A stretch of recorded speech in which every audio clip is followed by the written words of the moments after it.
अभी आप सुन रहे हैं मैथिली स्टेशन से। हमरा गाँव में होय छै मेला, देखे आई है तू अकेला। छौरी गे छौरी गे, हमरा गाँव में होय छै मेला, देखे आई है तू अकेला। छौरी गे छौरी गे, सुने सुने राबै दुनु जोर, अरती लेबै हम बेजोर। सुने राबै दुनु जोर, अरती लेबै हम बेजोर। माई के चुनरी चढ़ैबै गे, मेला में छौरी झूला झुलैबौ गे। मेला में छौरी झूला झुलैबौ गे। सुने राबै दुनु जोर, अरती लेबै हम बेजोर। माई के चुनरी चढ़ैबै गे, मेला में छौरी झूला झुलैबौ गे। मेला में छौरी झूला झुलैबौ गे।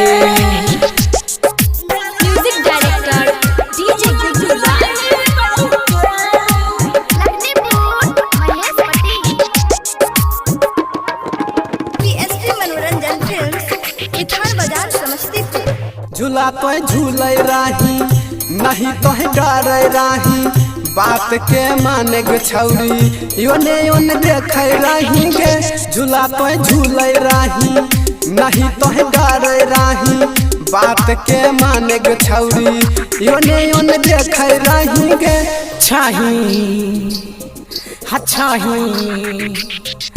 छही ताहू हमरा साथ जबही झूला ही के पास। हे गे टिकट कटैबौ गे, मेला में छौरी झूला झुलैबौ गे। मेला में छौरी झूला झुलैबौ गे।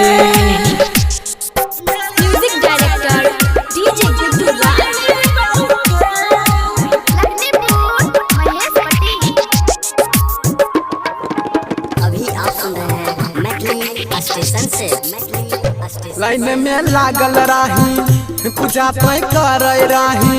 भीड़ राही खूब भारी, मेला पे घूमे राही गे। लाइन में लागल राही, पूजा पे करे राही। भीड़ राही खूब भारी, मेला पे घूमे राही गे।